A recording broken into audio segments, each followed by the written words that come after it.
at least for me, formal education has never done anything for me. I mean, dude, I never got good grades ever, right? Like ever. And it was never something that affected me ever.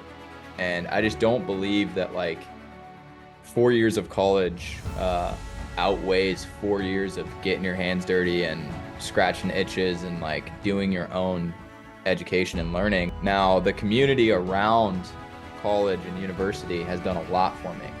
That was like the return off of being there, right? There was no other return for me. As we build and as we grow, like one thing that's always going to be pretty spot on for me is like I like giving opportunities. I like letting people prove themselves. I like taking a server from a bar and being like, hey, you've got a lot more. Like you should try this, right? Like I love doing those things, and it fires me up. So, I think for me, it's like how many people can I impact through that, and then we'll see what happens.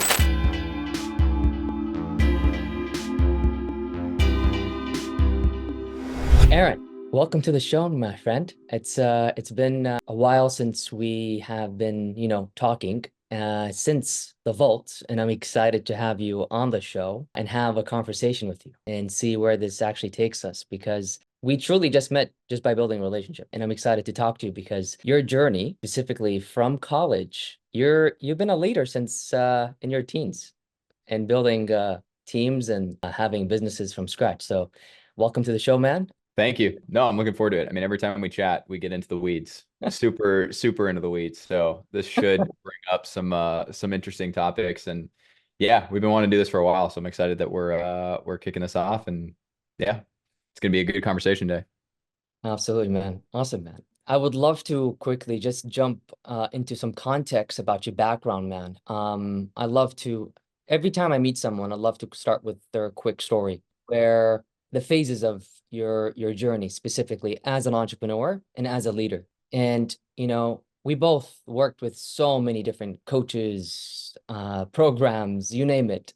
And I would love you to take me through the journey of school because that's where everything started to happen. Yeah. Yeah. I mean, I'll go back and you can stop me or tell me to speed it up or whatever the case may be. But yeah, so I'm from basically I was born in Minnesota, moved to Orlando when I was young, grew up there. I've got six brothers and sisters. I'm a twin, got a younger brothers who are twins. So, but I'm the oldest out of the guys in the family. And, fast forward, kind of where everything starts is in high school. I actually got kicked out of high school. So Ah, I was not I wasn't really big into school, transparently at all. I never really had great grades ever. I just liked sports and I liked my friends, and that was pretty much it. But long story short, and actually I don't really go into details on this story ever, just because it's kind of, I don't know. It was very unfortunate, but the school found steroids in the parking lot. So they searched all of the cars in that row, and they found I used to, I'll say this, smoke weed when I was younger. And they found a little blunt roach and they basically pinned it on me, and I got kicked out of school and a whole bunch of other stuff. And that it kind of it tortured me back then, because like that's all I wanted to do was play lacrosse and graduate with my friends and then go on to college and like hang out with them. And it kind of took it all away from me over basically one day. So it completely shifted everything for me, because everybody around the area, it was a very big high school. They knew me as a lacrosse player and this and that. And then all of a sudden they knew me as the kid that got kicked out of school and got arrested and whatever. And I ended up basically finishing school about 3 months before all of my friends. I'd always worked jobs. I had a job since I was 14. And all of my friends were going away to school. And, I went through kind of the motions of it. Like, should I go to the military? I was probably one signature away from going to the military. I wanted to go to school, but I didn't want to go to school. I just wanted to be with my friends. And anyways, eventually I moved out to Gainesville, where I was kind of going to school, kind of not. I was just really hanging out with my friends. It was a great time. But I eventually moved home, and then I moved to my girlfriend's place, and I kind of lived all over the place. And I was always doing little things, and probably things that I wasn't supposed to, but I was always making money somehow. And that like transition of like kind of thinking I had my plan figured out, to just over the night everything disappearing kind of it threw me into, I feel like, what a lot of people go through later, right? So after college, they get out of college, they have this plan, it doesn't work, right? And they get kind of smacked upside the head. That happens to most people. For me, it happened when I was 17, right? Mm. So, anyways, going through and moving around a ton and going to different schools and all of this different stuff. There was one semester where I was actually up in Tallahassee where I was getting hit by Tai Lopez ads, funny enough. And I had a tax return that year where I basically, instead of paying for rent or anything, I bought a drone, like a $3,000 drone.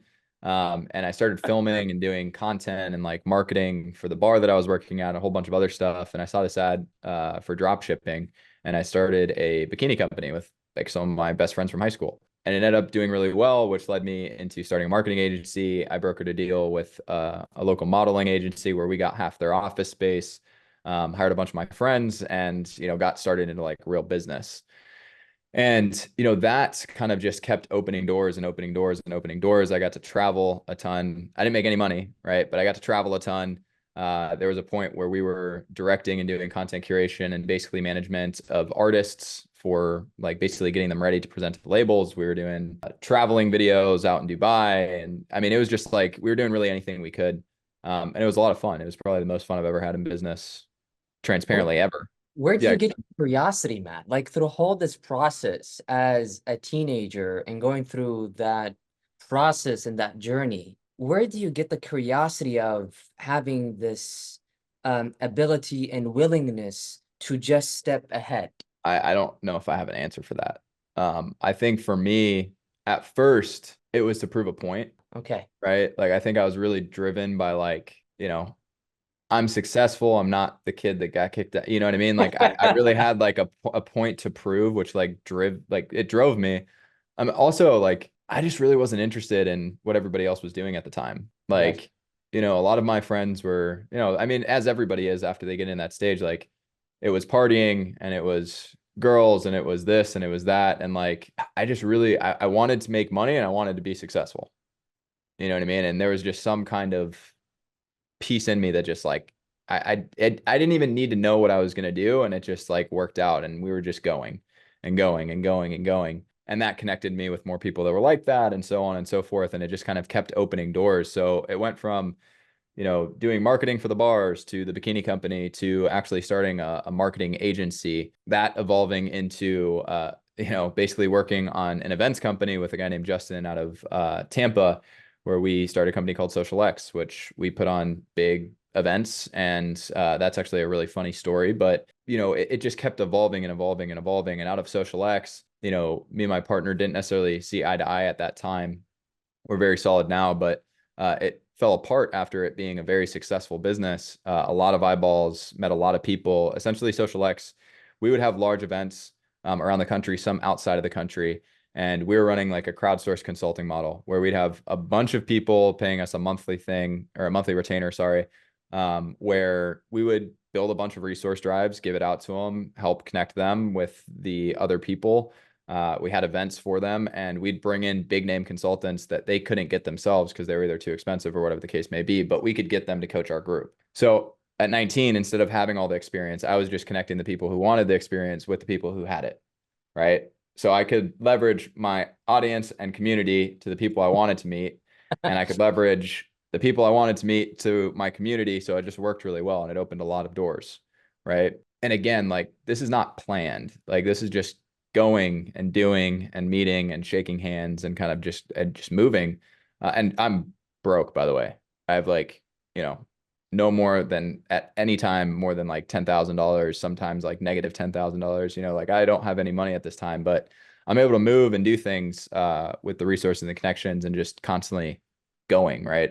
I also, I think that's a big point, is like I put myself in a position where, again, I had a point to prove, but also it was like fear of loss. Like I can't mess this up, right? Like I'm already at zero. You know what I mean? Like I can't mess this up. I have to keep going, right? And this is when I'm really, really young. Like this is 19, this is like 17 to about 19, 20 years old, right? So anyways, that led me into one of our clients at Social X, which is a company called Connected. They were a brand new startup software, doing pretty cool things. And anyways, I, after it Social X didn't work out, they were trying to figure out how to build up a sales team. And I had never done it before, but I was like, hey, let me get a shot. And, basically over about 6 months, 7 months, we outgrew 2 offices, went 0 to about 65, 75 full cycled successful reps. And from about 30,000 a month to about 500,000 a month, which in software MRR that's a massive, massive deal. And I found my superpower. I was like, wow, I understand. Driving me is giving other people opportunity and helping them become successful in the opportunities that I give them, and being able to have like a real hands-on piece. I'm naturally gifted in sales and communication, and just helping develop people and giving them opportunities. Like that's just what I love doing. So it opened this massive like aha moment for me where I was like, wow, I didn't have any prior training.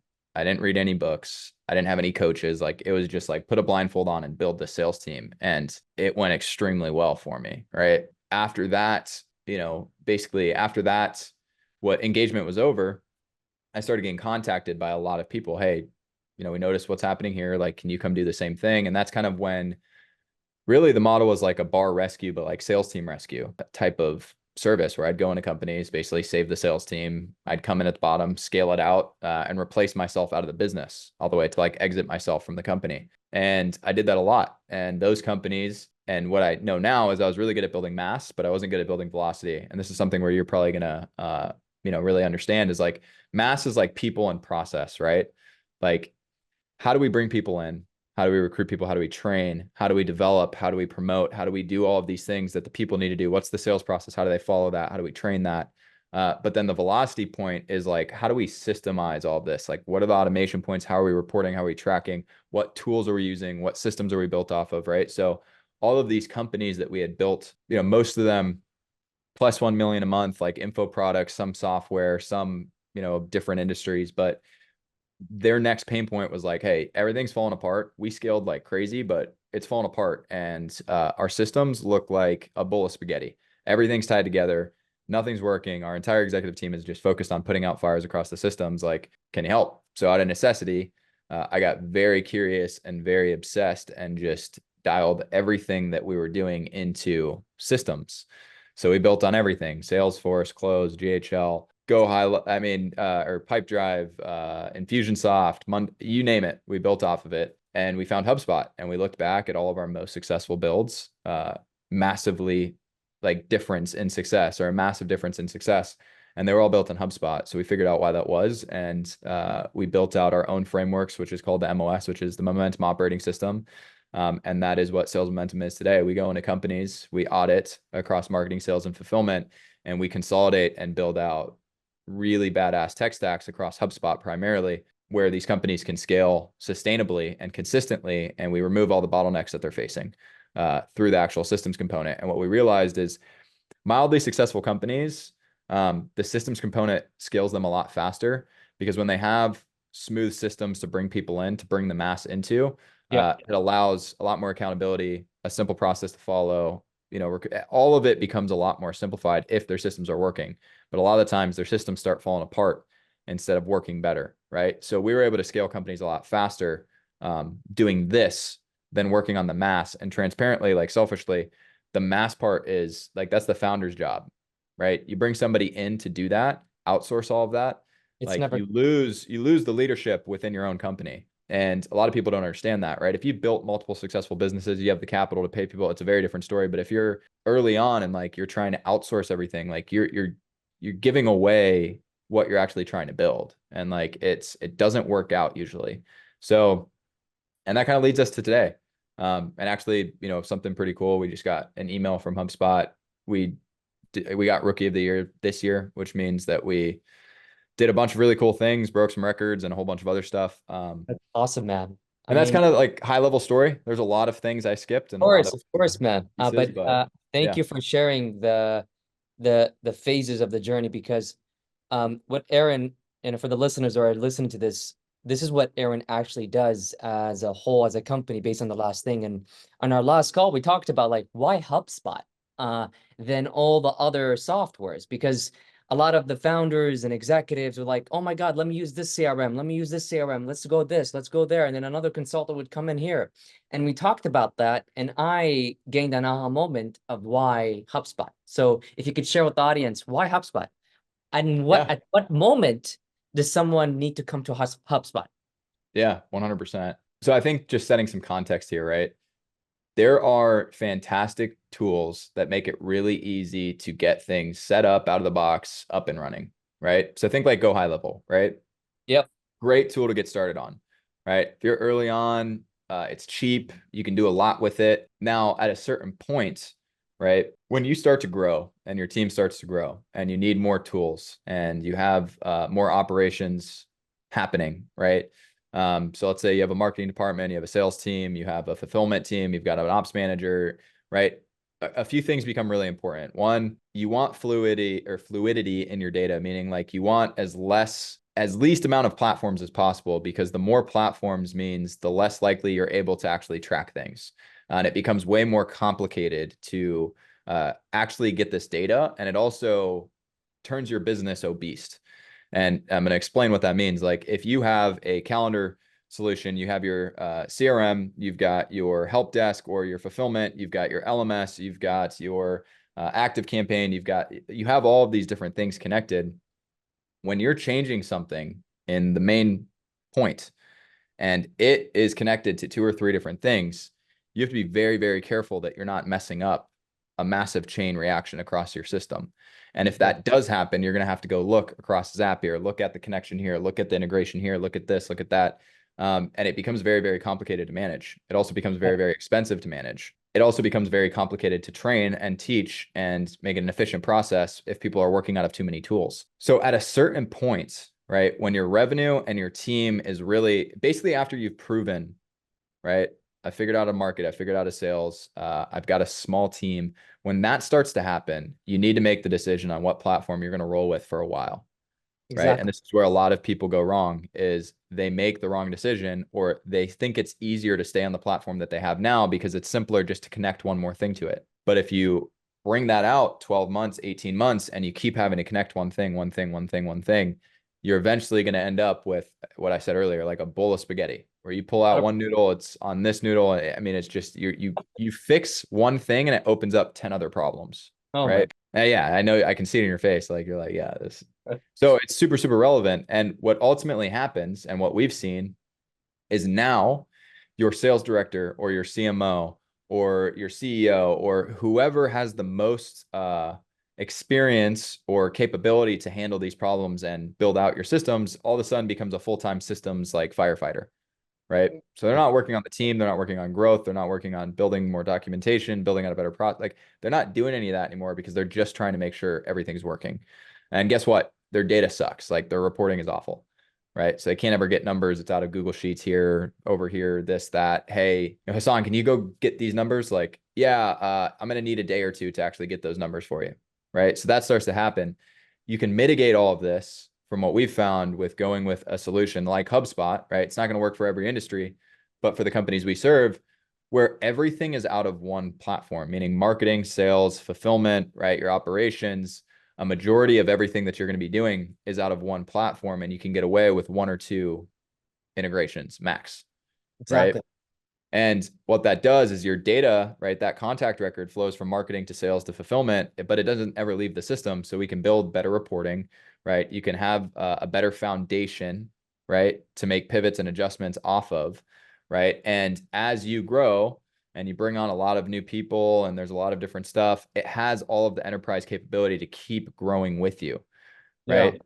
So, this is actually something that we're going through with a client right now is they signed up with us. We got about halfway through the build, and then now a advisor or somebody is coming on and telling them, hey, you shouldn't spend this amount of money. You should just do this because it's easier and GHL is cheaper and this and that.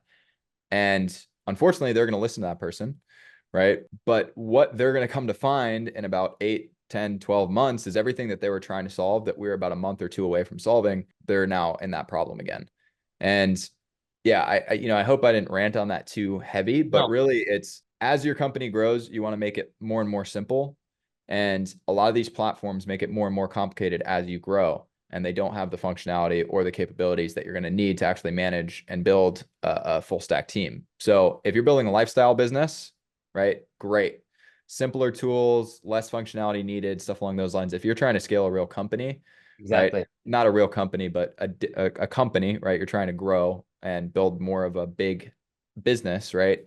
Mhm. You really have to think about these things, and you really can't afford to make the wrong decision, because if you do, the problem to fix it now is going to be a lot easier than fixing it in 12 to 18 months when you have a bunch of people on board, etc. So Yeah, man. it's I mean, just you talk about it a lot about like if someone wants to grow in a company making millions of dollars and they change one little process to increase the revenue, that's one thing that you go ahead and implement and change, the revenue goes up, but you can't do that with a spaghetti system. right. Yeah.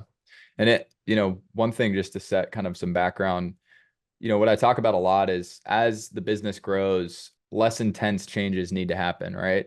So it's really easy, especially as like, for example, me, I'm still going through this stage with my own company. It's a lot different when I'm working with somebody else's company because I can Of stay a course. little bit further out. But I'm going through this with my company where it's like we've grown a lot, and I'm looking at everything and I'm like, oh, we got to make all these crazy massive things, right? And then I remember I'm like, actually, if we just do this, if we increase this by like 2.5%, this by 5%, whatever the case may be, like that results to, another 25% on top of what our revenue was last year, right? Just by changing these numbers ever so slightly. So if you don't have a system that's got a clean foundation, meaning consolidated, tight, right? You understand where everything is, it's organized. You can't really get accurate data enough to make these decisions and to see how simple it is actually to scale.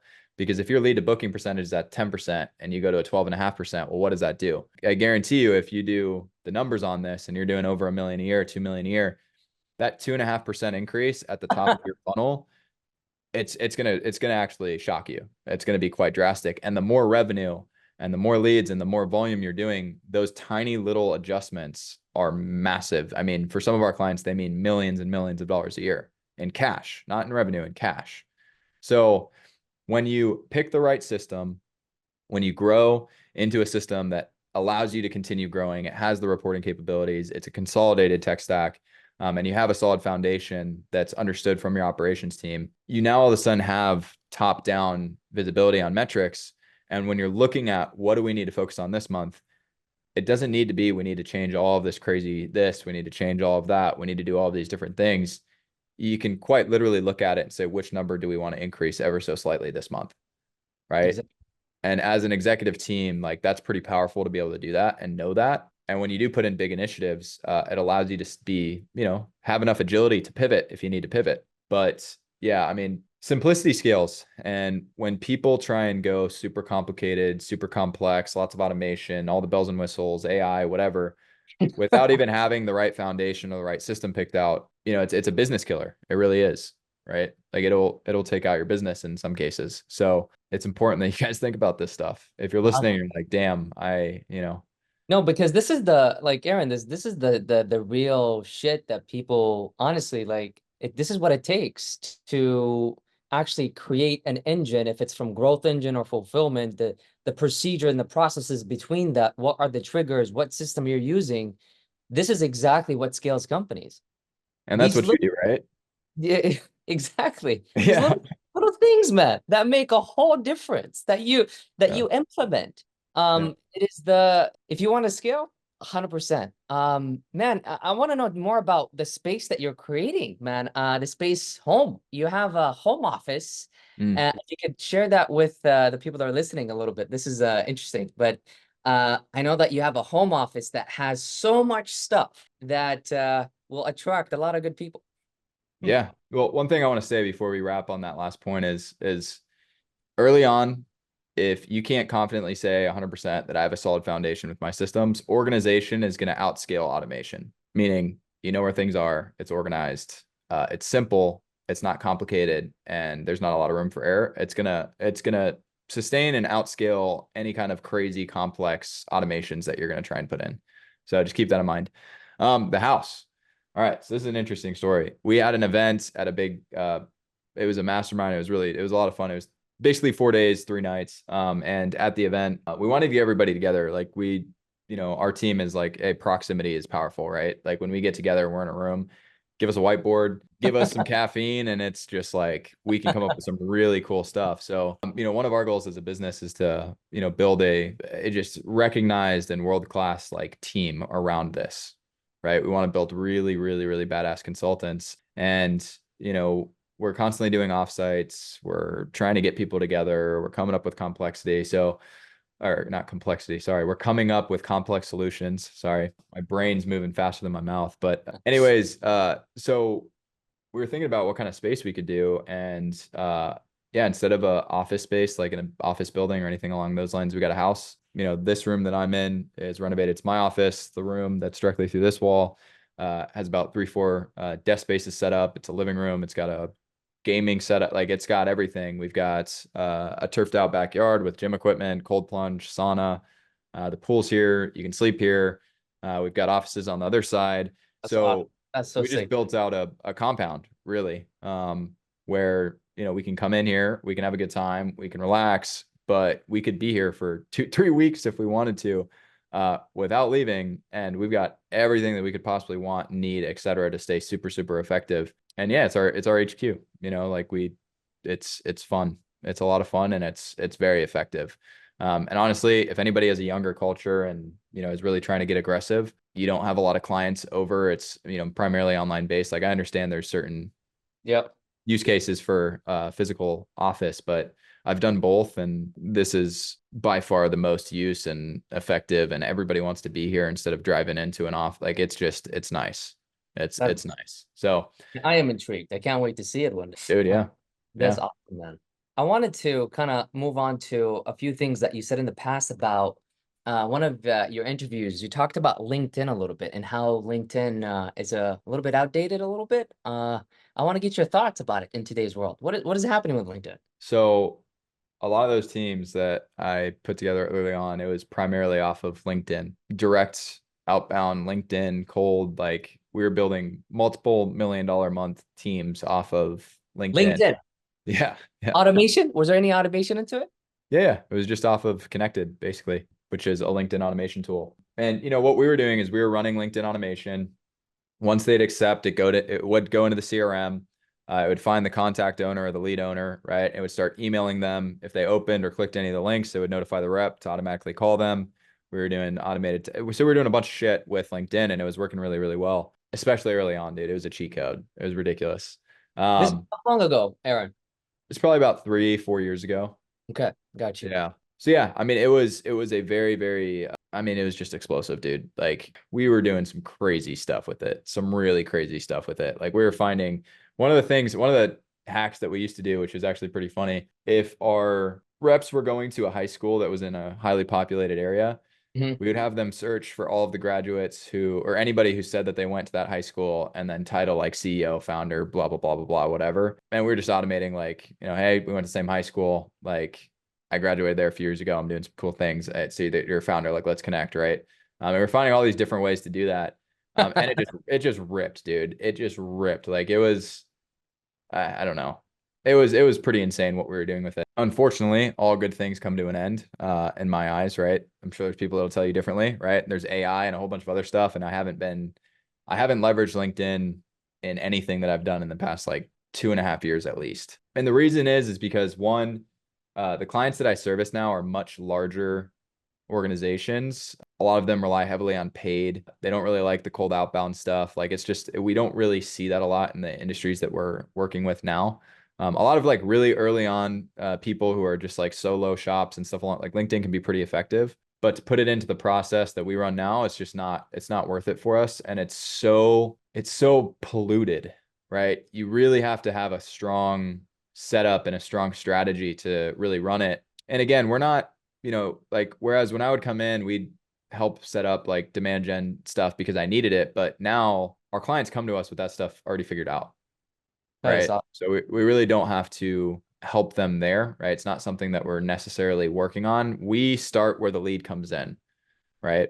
But in terms of what I think about LinkedIn, I think if you can bring in some AI to it and you can do some stuff that really like people aren't doing, I think you probably do some really big damage. Actually, I posted something on my Instagram, and somebody I know who's actually really, really solid at this stuff commented and said like, "Hey, we're doing this, this, and this. It rips." And I was like, "That sounds awesome." So I know there's still people that do get a lot of results from it.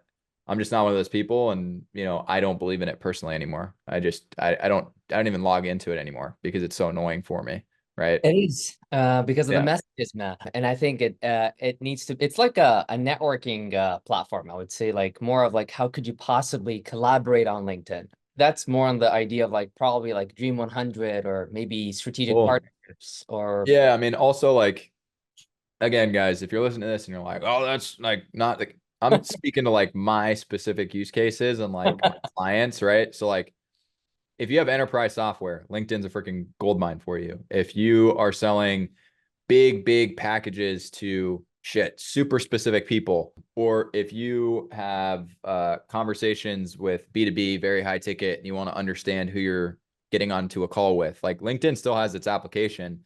I'm just specifically speaking to like LinkedIn automation and my clients in my industries. It's not something I'm seeing that works or that's worth trying within what I have, right? Um, 100%. not saying that it can't be successful. It's just we don't do it anymore, right? So I Well, know I know somebody's gonna comment on this and be like, "Well, you're just a blah blah." oh man, My experience, guys. there's two Nobody sides. shoot me. No. There's two sides of the story, man. Yeah, There's things that work and things that don't work on LinkedIn. yeah. I'm here with you too. I completely get it. What's working, do you think, in today's world? More of as a vehicle. I think Meta's new instant forms are Okay. sick. Like those Really? are those are pretty game changing. I think again, like we're not marketers, dude. So like this isn't our space. I can tell you what's working a lot for our clients, but it's not something I'm actually all we're doing is we're doing paid, and we have a very sick, very thought through referral and channel partnership. That's how we do all of our business, right? Is channel partnerships and affiliates and our paid strategy, which Okay. is very, very elementary, but our ticket is Oh, relatively high. Um, exactly. so it's, we can spend quite a bit to acquire clients, which is, makes it fun. We can try a lot of different stuff. But I think what I've seen that's working a lot is, when people are, well, I'll tell you, there's three different like methods that I see constantly. And I don't know which one's better. I don't know how well they're working or whatever the case Yeah. may be. But you've got your standard VSL, right? Opt in either goes straight to booking or goes to an application, post call video, like all of that stuff, right? And that's just paid traffic, organic traffic, etc. There is webinars, right? So evergreen webinars or registering people to webinars, doing big once a month, like launches, what a lot of people call them, 3 to 5 day events, sell on the back end, right? Those seem to work really, really well. And then low ticket upsell models where people purchase low tickets, right? The low ticket is basically as soon as they buy, they get targeted by the salespeople and upsell from there. And that's what I've seen a lot work in the coaching consulting space for software, right? The free trial model, account management, like onboarding fees, stuff along those lines. Like that really works well. But for us, it's everything that happens after the lead comes in, right? So what we look for specifically is we have tier 1, tier 2, tier 3 brackets for entry points, right? Entry point is just a lead entering the system, CRM, Exactly. whatever you guys have set up. Yep. Tier 1 is cold, right? So tier 1 is very low intent, could be completely cold. They have no idea who you are, whatever the case may be. It could be LinkedIn, for example, or it could be buying in data. It could be scraping data. It could be using something like Zoom Info or Sixth Sense or whatever, right? Tier 2 is going to be anything that comes off of a marketing asset or content, right? So like it's something you put out there that attracts people and they come through it. A lead magnet, a podcast, a VSL, a funnel, whatever, right? And then you have tier 3, which is channel partnerships and affiliates and referrals, right? These leads can't just all fall into the same bucket, right? Tier 1 is very low intent, where they probably don't even know who you are yet, and you may or may not even be talking to the right person. A lot of the times you don't even know if the data is who it says the data is, right? And it depends where you're getting your data from, but it needs to be, I was on a call yesterday and we were talking about it because this company is a enterprise software company and they do a lot of cool data.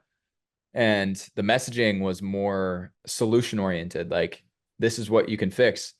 What we realized is like people like, what are you going to do? Pull your hand away from a donut faster or out of a fire, right? Like you're gonna pull your hand out of a fire really quick, whereas on a donut, like you're gonna hold on to a donut, probably eat it, right? Like it's not very like Exactly. doesn't make you react very much. So like when you're in tier one, like cold data, right? The messaging matters, the correspondence that you're doing matters, the way that you trigger them into delegation of the sales team so you don't bog down the sales team with bullshit data matters. So for example, a tier one source could be they enter an email cadence. If they click any of the links in the email cadence, they transition into a more direct cadence, right? At the same time, they enter this cadence. If they open these emails or they click another link, right, that's going to delegate to a salesperson. And now they're in the power dialer. So they're calling them, right? And now we at least know that they're engaging in certain things instead of just dumping all of this data over to the sales team and saying, go fetch, right? Exactly. For tier two, it's a very different approach. Tier three, they go straight into call booking, right? So that's what we do. And that's how we're able to drastically increase, right, revenue and performance and whatever, because that's what we specialize in. So a lot of different methods work. It's really going to depend on your industry. But at least what I want the audience to know is like all these methods come back to the system Yeah, 100%. and the process. And I'm glad that you touched on all those points because those points are what I think my audience need to understand a little bit because those integrations, those systems are really important. You know, one of the things I really wanted to kind of like, did you want to say anything else other than that on this topic? No, I don't think so.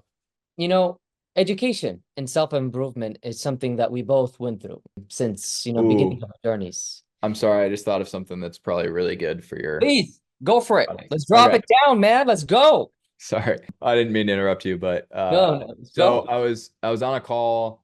Are you familiar with like Cole Gordon and closers? Of Those course, guys? of course. Yes. So I was on a call with their sales team this morning, and we were talking through basically our success in one of their programs, right? They've Yeah. helped us with some of the marketing stuff, and we've got a really good relationship with them now. But basically, the reason that we were able to hit our marketing so hard and scale was because we went from advertising us as like a solution to advertising towards our clients' problems, right? And I'm going to give you an example. Our Yes. marketing message was like, we're a great HubSpot implementation partner. No return, horrible results. We transitioned it to, hey, we can help you increase your no-show rates by blah, blah, blah, blah, right? We can fix your show rates. Now we have all of these people coming in that are interested in fixing this show rate because we're now marketing the problem. We're not marketing who we are necessarily. And once they come in, we're using our solution, right, to show them multiple areas of improvement and driving that back to the system, right? Uh, So when you're thinking about marketing and doing anything, even tier one or tier two or tier three or whatever the case may be, you need to understand like your marketing message doesn't need to, like, you don't need to provide a solution in your marketing message. Usually you want to find a problem that you can attract people with, right? And for example, like closers, all of their marketing messages around like placing setters, right? And placing exactly. closers or whatever. Mhm. Dude, 90% of what they do is like paid ads, funnel builds, marketings. Yes. You know what I mean? Like, but that's a great example. And it's the same thing we learned is like, you can't go out there and scream like, I'm this, we're the best at that. Like no one gives a shit.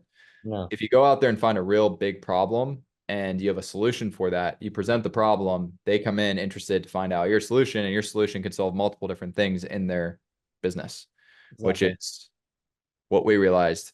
So marketing is a game. Have fun with it, and don't be scared to lose a lot of money because it's always going to come with really valuable insights in it. And you just have to you have to commit to it. It's not something you can flirt with and start, stop, start, stop. You really got to go with it. So that's the last thing. Sorry, I just wanted to Uh, point that.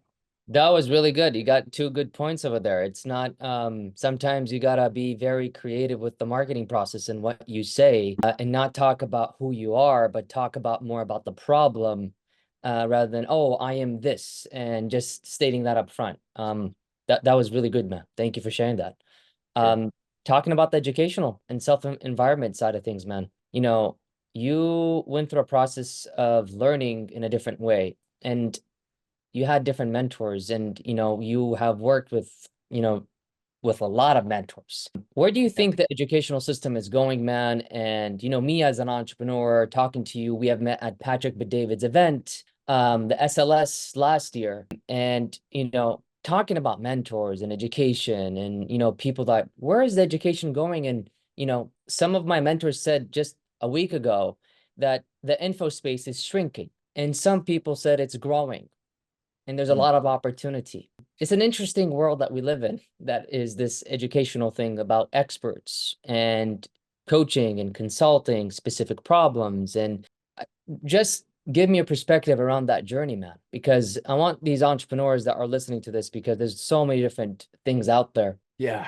Well, coming from somebody, and I don't say this lightly, I've probably spent plus somewhere north of $1 million on coaches, consultants, and maybe more, like maybe much more. I don't really know at this point. But I think what's happening to this space, or let's go back to like formal education. I'm not a believer, right? Unless like you're going for something like a very specific job, you want to go into being a doctor, you want to go into legal stuff along those lines, and still, even then, like you're doing it to get certifications, obviously, to be able to practice, right? But a lot of the learning is going to come from everything else that you do after you get that education, right? Like it's going to come from doing your own studies. It's going to come from meeting other doctors. It's going to come from going to seminars. It's going to come from doing your own research. It's going to come from being curious. Like, I just don't think, at least for me, formal education has never done anything for me. Now, the community around college and university has done a lot for me, right? So when I was at these schools, I didn't get a single thing from going to class. And believe me, I really didn't go to class much. And what I found is like the people that I met were that was like the return off of being there, right? There was no other return for me. And being that I left school 3, 4 years early, right? A lot of the people that graduated are now buddies of mine that still don't have jobs, still don't have anything figured out. They're in debt, right? Like, and it's unfortunate, but like they spent a lot of money going to school, and now they're stuck in a desk job. And I just don't believe that like 4 years of college outweighs 4 years of getting your hands dirty and scratching itches and like doing your own education and learning. And I think there's a lot of really great programs out there. There's a lot of really great coaches out there. And there's a lot of really shitty coaches out there. There's a lot of people that can really take you down the wrong path. And I've had both. I've had really great coaches, advisors, mentors. I've had really bad ones. And, I think overall, like, it depends what kind of mentality and mindset you grow up with. But I think for most people, at least for the people that think like I do, a boxed education, you got to do these classes, you got to do this, like it just doesn't make any sense to me at all. And the curriculums they teach and everything and how it works, and like it just, I mean, dude, I never got good grades ever, right? Like ever. And it was never something that affected me ever. I was never super good at math. I learned all of the math that I know today from running a business and like actually figuring out what math actually I need to know. You know what I mean? Like, so I think instead of going to school, getting a job or doing free work when you live at home behind somebody that you want to understand more, learn from, I think that's so much more valuable than sitting in a classroom, transparently. Hands down. And what that's going to do is like a lot of people are going to obviously not go to school. I think that's happening more and more and more, right? When our parents were kids, like it was like you go to college, you know what I mean? Like Yes. like there's no ifs, ands, or buts. And back then it made sense. I think for the most part, there wasn't the internet, there wasn't, like there wasn't a lot of this stuff where you could just go freaking absorb everything, right? But now if I'm interested in something, I can literally find it in 0.2 seconds and it's there. And I think the access to information is going to completely kill like the formal education path, because like if you're sitting in class and you're getting taught something that bores the shit out of you, but you're interested in something else and you just have to finish this because you have to finish this because that's what the path says you have to do, like I just think that's bullshit. I just don't like it. I understand needing to finish things, and it does produce people that are great employees, right? Like it does produce some really, really awesome candidates for some of these big organizations. They're really good at finishing stuff. They can stay between the lines. Like we're always going to need that. But if you have any desire to like not do school and just like chase things, that's what I did, right? And that path has made me. I'm very fortunate and glad that that's a path I took. Now, talking about like the info product space, the coaching consulting space, just like when new things come out, right? There's a lot of room for frauds and hypester and whatever, you know what I mean? Like there's a lot of like opportunity for people to just slap a mask on and be like, I did this and that, whatever. And I think what's starting to happen is people are just becoming smarter. People are getting called out. And like I think the good thing is people who are ingenuine and really falsifying and just like fraud and not, they don't have the experience or do the things that they say they're doing, and they've educated themselves through books and now they're trying to teach it like they've done it. Like there is a lot of that, but there's also a lot of people that have really done great things that you can get information from, and you just got to know what to look for, right? Exactly. And I think when they say the info product and coaching space is shrinking, I think it's just filtering people out faster, Okay. like That's I think people are just getting squashed if they're not doing business right, or if they're doing it ingenuinely, or they have, if they're fraud, right? Like I think they're just getting pushed out quicker. So I think the info product will shrink, and I think like people are going to start building their own type of universities and their own type of training programs, and I think that's already starting to happen. yeah. So I'm actually excited for it all. I Like am excited too, man. It's we're in a generation that have never seen this, and older people are getting to believe it more. Yeah, well, I mean, dude, even, older individuals are now interested in going back and learning stuff from some of these, experts, some of these coaches, some of these, like it's exciting for them. When we did our event, one of the happiest, most excited people there was probably like 70, you know what I mean? And Wow. he was in the financial corporate space his whole life, starting a new travel, I can't remember exactly, like a tourism business, in like Colombia or something along those lines. And like, dude, he was like a kid in a candy store. You know what I That mean? is so freaking cool, man. Yeah. Well, and that's again, like when you can just follow interest, that's what happens. If you're stuck in a box, you know, that kind of sucks. At least for me, it does. So Thank you for sharing those two perspectives, because yeah. that's gold right there from someone that has experienced the phases in your journey, man, in the world of entrepreneurship. And you really did not fully had a path, but you actually stood up for yourself and just did it. And that's the difference between someone overthinking things and someone just exploring and having curiosity and having commitment to committing to the things that they say. So thank you so much for sharing that, man. I wanted to ask you, man, do you work with your brother? I do. Yeah. Okay. Yep. How is that? How do you work with, someone within a family? Because I have a brother, I have two sisters. I love them, and I haven't had the chance to work with them really closely like that. I would love to know more on that side, working with family. How is it like? Because I'm thinking very soon to work with my brother, very soon, and sisters. Yeah. Well, I work with my twin brother. So very, he has a super high, like emotional intel. Like he's a very, very people, like he can feel, like he's always, every single sales team that I would go into for the most part, he was doing all of their client success stuff. So Amazing. client journey, onboarding, back end operations, fulfillment, right? Where I was more on the sales process, the marketing side, like that's what I was doing. This is what he was doing. So we balance each other really well, which is awesome. So like he can really do this really well. I can do this really well. And our personalities don't necessarily clash. Like I understand like I've kind of got the CEO role, and he's got more of a back end like fulfillment, client experience role. And, like it's just, it works, right? Like I don't really have any experience working with like my other brothers or my sister or my parents or anything along those lines. And I think that would be quite a bit more difficult, just because like me and Austin have always kind of worked together in a way. You know what I mean? Like we've always kind of done, like a lot of the projects I did early on were like he was there too. So it wasn't just like hey, come on, I'm gonna train you and we're gonna do this. You know what I mean? We didn't really have to go through that. So it worked That out is really so cool, well. man. That is awesome. In terms of family members on the team, it's difficult. Like I think of it as like I'm referring in my brain to like, some of my best friends that I've hired and done stuff Yes, with. yes, yes. That's difficult. It's extremely difficult. It's very, very difficult because Boundaries. it's hard, dude. It's really Uh-huh. hard. And in the beginning, a lot of people it's more fun, right? It's more fun to work with your friends and 100%. be excited. But that fun can go away Uh, really quickly.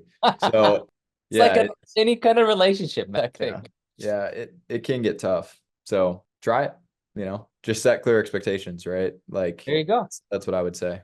Expectations are really important, man. Thank you for sharing that. Leading high performing teams, sales teams. How do you keep them motivated? And how do you keep them for a long time? Okay, so a lot to unpack in both, but keeping them motivated, one, it's having like proper expectations set, right? So a lot of people just throw KPIs out there because they sound good and they've never really proven them, which is a huge problem, right? So realistic expectations around KPIs, metrics, performance, et cetera, is a big thing. I think in terms of keeping them and driving performance, like compensation doesn't just mean money. Compensation can mean recognition. It can mean obviously compensation, right? Freedom, right? So like in a sales team, usually when you're looking at your overall incentives, your bonuses, your compensation, like you want to figure out a way to recognize people. You want to obviously figure out a way to give them uncapped, like, make as much money as you want, right? Exactly. You want to give them some freedom, right? And, when you're looking at this, like to drive a really high performing person, you need to give them targets. You need to give them a ladder to climb, right? I was on a call this morning, actually, not this morning, right before I jumped on this, and we were talking about promotion ladders, right? How that works. So when a new hire comes on, the way that we train the new hire is like a 30-day fitness challenge. So we set them up in the systems. That's portion one. Portion two is training. So we train them on the scripts, the products, the process, etc. And then phase three is their 30-day challenge. It's a bunch of check boxes that they need to check off over the first 30 days that they're in the business to stay on track, right? And if they check all those boxes, fantastic, right? They're going to do just fine. If they miss a bunch of the boxes, we just saved ourselves a ton of time on training somebody that's not going to work out, right? Now, when they get into the setting role, you always want to incentivize people, especially early on. Maybe this changes quite a bit, or it does change quite a bit as you grow and have a much bigger team. You actually want people in positions longer. But early on, when you want people to be promoted, you want to remove yourself out of the sales process, et cetera. You want to basically give milestones that people can achieve maybe around like 6 months if they're meeting expectations, right? And those milestones could be milestone one, milestone two, milestone three. Like let's say you're selling a $10,000 product. Milestone one is 200 grand. Milestone two is 500 grand. Milestone three is 750,000, right? As they're hitting these milestones, one, it drives them because they have targets, right? So when they hit milestone one, not only can you recognize them now in the morning meeting, right? They're now setting their eyes on the next target instead of being like, oh, like I'm good, right? I've proven myself. They're now set on the next target and you get to recognize them, which is great. Two is once they hit all three milestones, now they can be officially eligible to go to, for example, a closing role, right? Or a sales lead role. So like they've gone through the motion of doing everything to prove that they've understand and mastered that setting role. And what's going to start to happen once they get through kind of milestone two and leading towards milestone three is they're going to naturally feel like they're ready to go to the next level. And you want that, especially early on. And anyways, so it's setting clear targets that they can always drive towards. I love that. Once you get big enough, it's putting in competition. So having pod structures where there's a sales lead, two closers, three setters, whatever, so people can compete. And it's setting clear and clean expectations, right? Like you got to make sure that people understand what they're doing. And I think one of the most important parts early on is that you want everybody working for the role that they want, not the role they have, right? So you want to set everything up to try and push them upwards in the org chart, right? So you can bring more people in behind them. And so you can grow the actual team as you ramp up marketing, demand gen, everything gets bigger. And if everybody's just working to keep the role they have, right? Meaning expectations are set too high, you're churning too fast, there's no clear path to get up to the next level, people just burn out and they leave, right? 100%, And man. like that's just what happens. And that's what's going to make a lot, if anybody's listening to this and they've had to restart their sales team like two or three or four times, I can almost guarantee you that's the problem. Like you don't have a clear path upwards. And when people say, hey, I want to go to a closer, you're just like, oh yeah, okay, we could use a closer. And you drop them into the round robin. They end up not performing. They leave because they're not making money. You're pissed off because you're paying for a bunch of leads that don't work out, right? You have to have a clear like ladder for people to climb. And if you don't, like you don't have the swim lane forward, one, it's going to create a bunch of headache for you, and two, like the people on your team just won't last, right? And the last thing I'll say on this is like as people progress, right? So they go from a setter to a closer, right? Now they're going from a closer to a sales lead, which think of them as like a captain. They're not a manager. A sales lead is like the shiny object. Like they know how to pass, they know how to shoot, they can call plays, right? Like they are what everybody's chasing after, right? Like they're like the best guy or girl on the team, right? Essentially what happens is like they now feel some responsibility for developing the people under them, right? And when somebody feels, one, they're recognized, and two, they are excited about developing people underneath them and blazing the path and doing that, usually like their allegiances stay pretty tight, right? Like they're not Mhm. just going to dip out on you. They're not going to dip out on their team. And if they do, it's probably for good reasons, right? Or it's just time for them to move on. And yeah, I And hope that. that is so valuable what you just said, and the listeners are listening that this you get to know exactly the world that Aaron is living in. The processes. What you just said is like everything that is. I can't wait to really just take what you just said now and share it with some of the clients because this is exactly what they need to listen to. It's really cool, man. You're gonna love this part that you just talked about. It's pretty legit, dude. Thank you for sharing that. Yeah, This is absolutely, man. awesome. This is gold, man. How are you on time, man? Do you have like another like 2 minutes, 3 minutes? You good? Yeah, yeah, I'm Okay, good. cool. I got to go at 4. So, Good. Good. yep. Awesome. Perfect, man. So as we wrap up, man, I want you to share, any specific things around legacy that, you want to create through your work. How do you plan to inspire and empower the next generations of leaders and people once you leave?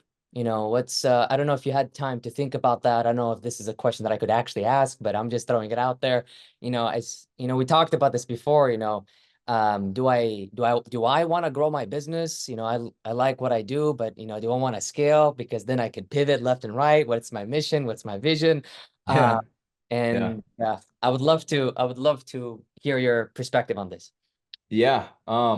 Well, the current mission statement for the company is to basically develop and create opportunities for to be leaders, right? So we want to create uncommon opportunities for to be leaders, right?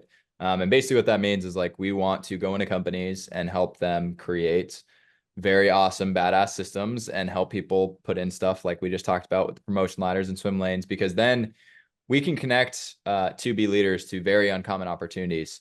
And that's kind of what started me down this whole thing. If you notice, like the first business was like bringing on my friends. That was the first thing I did. Yeah. That's how it's been every single business I've gone to. I've just brought on a lot of people, brought in a lot of opportunity, brought in the people to it. So, our mission statement right now is to like really create impact through the clients that we're working with by helping them scale so that they can obviously give like real opportunities to people that are coming in there. And that creates a pretty big ripple. So, I think, as we build and as we grow, like one thing that's always going to be pretty spot on for me is like, I like giving opportunities. I like letting people prove themselves. I like taking a server from a bar and being like, hey, you've got a lot more, like you should try this, right? Like I love doing those things. And it fires me up. So, I think for me, it's like, how many people can I impact through that? And then, we'll see what happens. Like right now, that fires me up. So like, I'm going to run on that. So yeah, I mean, That's so cool, man. yeah, I don't really have much else to say on that other than like, I think it's Good. just important that if you have opportunities, you don't just give them, you help see people through. And that can suck sometimes because you really work hard to get somebody an opportunity and then they just flop. But like, it always comes back. Like, it's always good. It's always good to give that type of opportunity to somebody. Because some of the people that have flopped have come back to me a few years later and they've been excellent. Right. So, That is sweet. That is yeah. awesome, man.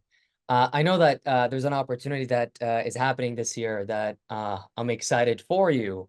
I don't know if you want to share, but there's an event that you're going to and sponsoring, Yeah. which is really, really cool. If you want to talk about a little bit about that, where people could actually maybe know about more. Yeah, we're doing something pretty crazy and pretty cool. We're sponsoring the SLS event, which is a sales leadership summit with Patrick and the VT team at Mar-a-Lago, which is crazy. But it was one of our goals, and we told them about it, and they gave us a really unique, awesome opportunity. And yeah, I mean, it's going to be super, super exciting. So we're gonna have a lot of content out there. So if you want to see what's going on, or if you want to be there, I'm pretty sure they're almost sold out. So I don't know when this is going to come out, but find Aaron Mont and There you just go. push his buttons for tickets. But yeah, it's exciting, man. They're a mentor. I read books. You know, he was some of the first books I ever read. Then he became a client of ours. Then, you know, we got into even deeper waters with them because we did all of their stuff. And now we're getting to like really align with them and, you know, help support them in an event, which is freaking sweet. So And that's where we met. that's where we met. I've met a lot of really good people through them. A That's lot of so really good freaking people through cool, them. man. Yes. So super excited about that. Yeah, Rapid fire questions. You ready? I'm ready. Coffee or tea in the morning? Coffee. One book that has influenced your life. 10x versus 2x. The most challenging aspect of entrepreneurship. Oh, sorry. It's 10x is easier than 2x. My bad. Okay, there you go. All good. The most challenging aspect of entrepreneurship. Boundaries. Favorite way, Boundaries and laying proper expectations early enough with people. love it. Favorite way to unwind after a long day. I'm a kind of a video game nerd, so yeah, I would say video games or a cold plunge in a sauna. Let's go. One piece of technology you can't live without. HubSpot. Early bird or night owl. Right now, night owl. I used to be an early bird. The one habit that has contributed most of your success. Well, my sex, I don't know, but my success, Success, not sex. got it. Oh, I think just leading with my gut, I'd say like you know, there's obviously like waking up early, reading, like all that shit. But yeah. like I think for me, it's just I've always had a habit of just like doing and not really thinking a whole lot. Like that slowed down a lot as I'm getting into bigger business, but leaning on gut instincts, I'd say. Yeah. Yeah. The best advice you ever received. I think what's coming up for me is what resonates now is, you know, I was all stressed out and pissed off about where things were because I felt like I wanted to be a lot bigger at this point. Uh-huh. And my advisor basically said, hey, look, 12 months ago, if I said I could get you to where you're at today in 12 months, how excited would you be? And I was like, damn, I would have been stoked. I would have been super excited. So it's all perspective. He also said that if you stretch out what you've been doing every single day for, you know, the last couple years, if you stretch that out 5 more years, like where do you think you're going to be? So I think patience and just perspective around like everything you're doing, if you're as crazy in the head as I am, everything's about today, now, moving forward, etc. So you forget a lot about what's actually been accomplished. Yeah. And then the last thing is actually something that I got from, I don't know if this was Patrick or a book or somebody, but it was be 100% locked and stern and like unflexible around where you're trying to go. Be extremely flexible and loose on how you're actually trying to get there. I love Right. that. So, yeah. If you could have dinner with any entrepreneur, dead or alive, who would it be? Bob Proctor would be pretty cool. I think Elon, just because I'd ask him about aliens and a bunch of other stuff. Yeah. Awesome, man.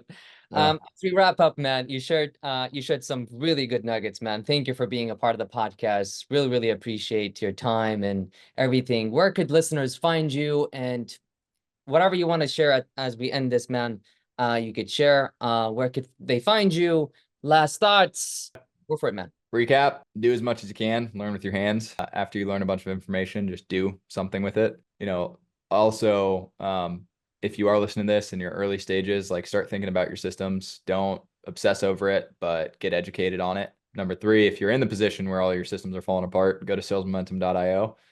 Hit us up. We're happy to help you out. If you're coming from here, just let us know, and we'll take you through an audit process to help you get clear on kind of where things are at, what you should be doing. And yeah, I mean, guys, if you're listening to this, have questions, reach out. You can find me on Instagram. It's Aaron Platt. We're starting our YouTube, so you can go to Aaron Platt on YouTube as well. We've got some stuff there.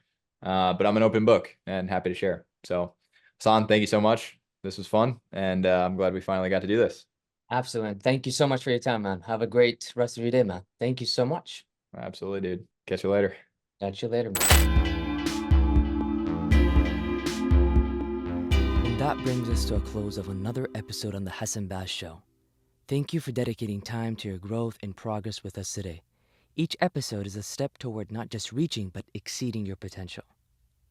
To ensure you never miss out on another episode or these insights, subscribe to the podcast.